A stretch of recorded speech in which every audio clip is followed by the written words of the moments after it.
Taong 1521, isipin nyo, isang panahon kung saan ang mga salita ng isang simpleng monghe ay kayang yumanig sa pinakamapangyarihang mga institusyon sa mundo. Tara, alamin natin ang kwentong nagpabago sa lahat. Grabe, di ba? Sa mga salitang yan pa lang ni Martin Luther, ramdam na ramdam mo na agad yung bigat ng kanyang paninindigan. Dito talaga nagsimula yung apoy, ang simula ng isang malaking pagbabago sa kasaysayan.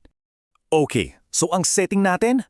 Ang bagong Holy Roman Emperor, si Charles V, ay nagpatawag ng isang malaking pagpupulong o diet sa lungsod ng Worms. At sa dami ng agenda, isa lang talaga ang main event na inaabangan ng lahat. Ang kaso ng isang reformador mula sa Saxony. Ngayon, subukan niyong ilagay ang sarili niyo sa posisyon ni Emperor Charles V. Grabe yung pressure. Sa isang side, andyan ang papa na sinasabing hatulan mo na yan. Sa kabilang side naman, andyan yung makapangyarihang elektor na nagsasabing, teka muna, bigyan natin yan ng patas na paglilitis. Nakasalalay sa desisyon niya yung kinabukasan ng buong Europa. Siyempre, may kontrabida sa kwento. Siya si Aleander, ang kinatawan ng papa. Siya yung parang main antagonist ni Luther dito sa diet. Alam niyo ba, ginawa niya ang lahat para lang hindi makapagsalita si Luther sa harap ng kapulungan. Bakit? Kasi takot siya. Alam niyang kapag nagsalita na si Luther, baka lahat makinig at maniwala. So sa kabila ng lahat, kahit na medyo sakitin na siya that time, desidido pa rin si Luther na pumunta sa Worms. Kasi para sa kanya, hindi lang to summons mula sa emperador. Para sa kanya, tawag to mismo ng Diyos. Ito na ang ultimate test ng kanyang pananampalataya at tapang. At habang naglalakbay siya, grabe yung mga warning na natatanggap niya. Sunod-sunod. Mula sa mga kaibigan niyang nagmamakaawa, huwag ka nang tumuloy, hanggang sa mga death threat na talaga. Parang lahat ng sign nagsasabing, huwag kang pupunta doon. Kamatayan ang naghihintay sa'yo. Pero, hindi siya natinag. At ito ang naging sagot niya sa lahat ng yun. Grabe ang tapang. Sinabi niya na kahit gaano pa karami ang demonyo sa Worms, kahit punuin pa nila ang mga bubong, papasukin pa rin niya yung syudad. Dito mo makikita na buo na talaga ang loob niya. Okay, so picture this. Nasa loob na tayo ng assembly. Ang emperador, nakaupo sa trono niya. Sa paligid niya, lahat ng bigatin. Mga prinsipe, mga maharlika, mga obispo, lahat ng may kapangyarihan sa imperyo. Tapos sa gitna ng lahat ng yan, isang simpleng monghe. Isang tao laban sa buong sistema. May isang powerful moment dito. Isang matandang general ang lumapit sa kanya at bumulong. Sinabi niya na yung gagawin ni Luther, yung paninindigan niya, ay mas matapang pa kaysa sa anumang laban na pinagdaanan niya sa giyera. Ibig sabihin, alam ng lahat kung gaano kabigat ang nakataya. So day 1, dalawa lang ang tanong sa kanya. Una, ikaw ba ang sumulat ng mga librong to? Pangalawa, babawiin mo ba ang mga sinabi mo rito? Okay, sa unang tanong, umamin siya agad. Oo, akin yan. Pero sa pangalawang tanong, dito siya naging matalino. Humingi siya ng isang araw para pag-isipan ang sagot niya. Hindi to sign ng weakness ha? Ito ay isang napakatalinong hakbang. Pero alam nyo, nang gabing yun, doon lumabas yung pagiging tao niya. Sa likod ng lahat ng tapang, mag-isa sa kwarto niya, doon siya nang hina. Ang tindi ng dasal niya Ramdam mo yung pag-iyak niya sa Diyos, yung pag-amin niyang takot siya at kailangan niya ng tulong. Hindi siya superhero. Isa siyang taong humuhugot ng lakas sa kabilang ng takot. So kinabukasan, pagbalik niya sa assembly, dito na. Ito na yung moment na hinihintay ng lahat. Dito niya bibitawan ang mga salitang magpapabago sa kasaysayan ng mundo. At alam nyo, napakatalino na naging sagot niya. Hindi lang siya basta nagsabi ng hindi, hinimay-himay niya, hinati niya ang mga sinulat niya sa 3. Sabi niya, may mga parte na lahat naman tayo sang-ayon, may mga parte na hindi niya pwedeng bawiin dahil lalala lang ang problema at may mga parte na oo, inamin niyang medyo harsh siya pero yung punto niya totoo pa rin. Tapos hinamon niya sila. Patunayan niyo sa akin gamit ang Biblia na mali ako.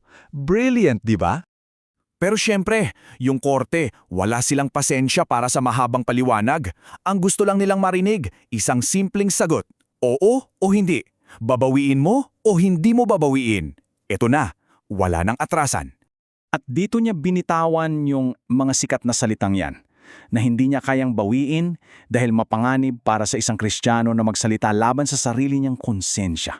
At yung pinakasikat na linya, dito ako naninindigan, wala na akong ibang magawa.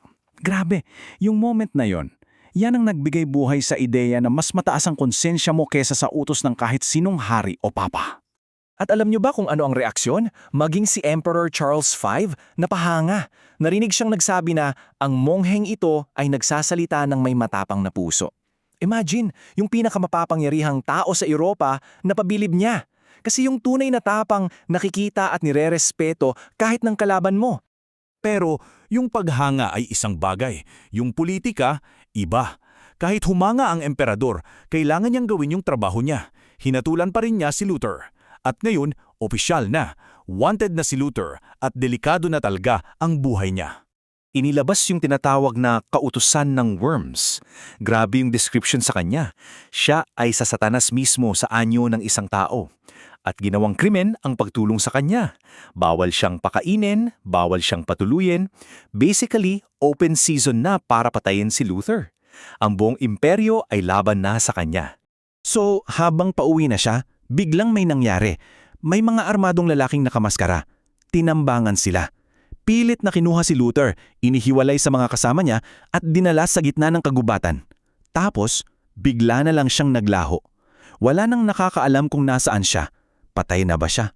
Dinukot ba siya ng mga kaaway? Natahimik ang buong Germany. Pero alam nyo, yung biglaang katahimikan na yon, hindi pala yun yung ending. Actually, simula pa lang yon ng isang bago at mas mahalagang yugto sa kwentong to. Kasi sa gitna ng pagtatago niya, doon niya lilikhain yung pinakamalakas niyang sandata. So ano nga bang nangyari? Yung pagdukot, planado pala. Isa yung lihim na pagsagip na inutos ng kanyang tagapagtanggol, si Elector Frederick. Napakatalino ng plano. Dinala si Luther sa isang malayong kastilyo, yung Wartburg Castle, at itinago siya doon para manatiling ligtas. At dito na yung pinaka-ironic na parte. Habang yung mga kaaway ni Luther nagse-celebrate na kasi akala nila nanalo na sila, na napatahimik na nila siya, si Luther naman, habang nakakulong, ginagawa niyang isa sa pinakamahalagang trabaho sa kasaysayan, ang pagsasalin ng bagong tipan sa German, ang wika ng mga ordinaryong tao. At ito mga kaibigan, yan ang totoong game changer. Dahil sa ginawa niya, sa kauna-unang pagkakataon, yung mga ordinaryong tao, magsasaka, karpintero, nabasa nila ang Biblia sa sarili nilang wika. Hindi na nila kailangan ng pari para ipaliwanag ito. Yung salita ng Diyos nasa kamay na nila. Yun ang nagbigay lakas sa isang buong henerasyon. So sa huli, parang may mas malalim na dahilan kung bakit kinailangan itago si Luther. Para siguro, matutunan ng mundo na tumingin hindi sa tao, kundi sa mensahe. Ang kanyang paninindigan sa worms ang nagsindi ng apoy. Pero ang kanyang pagsasalin sa Wartburg, yun ang nagbigay ng panggatong para hindi na ito mamatay kailanman. At dito na natin maiisip, di ba?